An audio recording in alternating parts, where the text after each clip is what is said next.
Hey, this is Chris with Fear No Machine.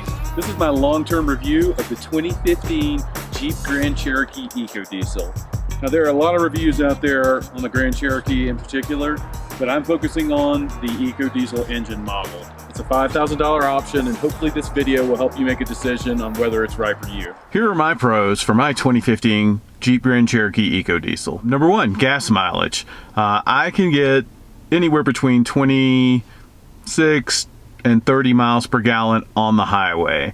In the city, you're going to get somewhere around 20 or 21 miles per gallon. Primarily, the reason I bought the vehicle was for those great highway miles, and it's legit. I've absolutely done it, driving it on the highway. It's great. Number two, power and torque. It's great to drive to the mountains.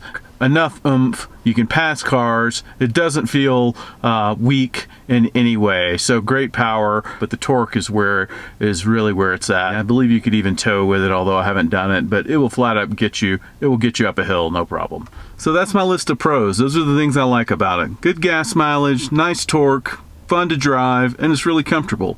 Okay, I'm in the back seat for the cons. It just seemed like the right thing to do. Let's get to it. Number one, maintenance cost. So oil changes are expensive. This vehicle requires synthetic oil, 8 quarts of synthetic oil.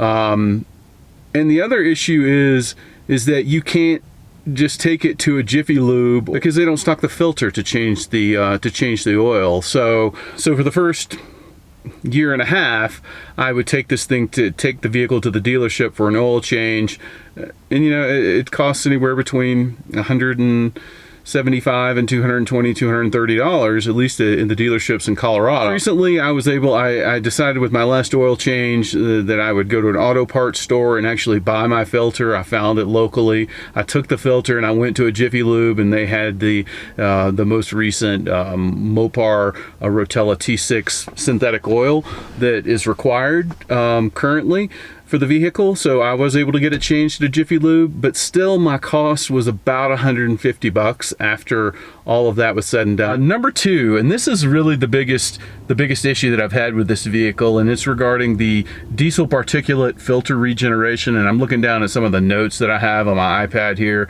so I can talk about this accurately, and that's what it's called. So the diesel particulate filter regeneration. There's a filter that essentially the exhaust system has to reach a certain temperature and clean this filter. If this doesn't occur, you get a warning, and it tells you to continue to drive at highway speeds. So the problem is that there's no warning for when this is going to happen. After researching it, apparently you only get this message when the filter's 80% full. Well, there's no warning that your filter's 50% full. You just get this message that you need to continue driving your vehicle until the regeneration process completes. Both times it took about between 20 and 25 minutes and 9 to 12 miles. Happened to me twice in 1 week. If you live in a big city, you might be sitting in traffic. This filter is not able to automatically clean itself.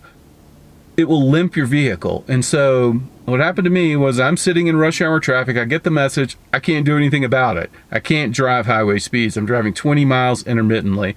I get home, turn the vehicle off, get back in the next day, and the vehicle is limped. I have all of these lights on in the dash, an MIL light, and you have to drive at about 35 miles an hour to the dealership because that's the fastest it will go. I assume it's to prevent some type of damage. The problem is there needs to be some kind of maintenance light that comes on, some kind of warning light that comes on at 40%, 50%, letting you know that you need to take your vehicle out and drive it at highway speeds. It can't just pop up one message that gives you one shot, and where if you aren't able to do it at that exact moment, then your vehicle is going to be limped.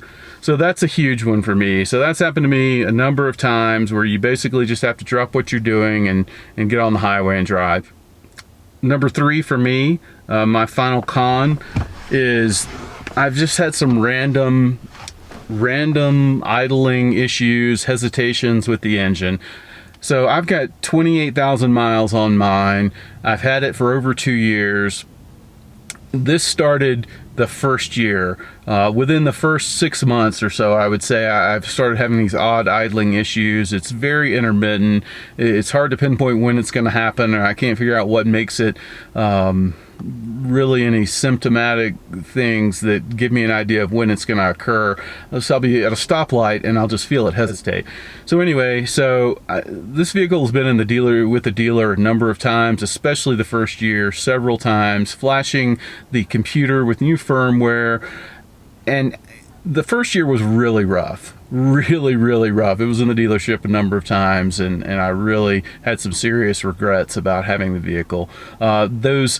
It has gotten better in that regard. At least I haven't had the engine light come on, and things seem to have smoothed out in that regard. Overall, my experience has improved after the first year. It definitely got a little bit better. So in conclusion, buy the EcoDiesel if you spend a lot of time on the highway. If you're able to drive those highway miles, 2 thumbs up. You'll like the EcoDiesel. If you're in the city or are only able to drive on the highway sporadically or periodically, then you're going to have some of the same issues that I've had, especially the one regarding that diesel particulate filter. Avoid it. Get the regular gas engine. Save yourself some trouble.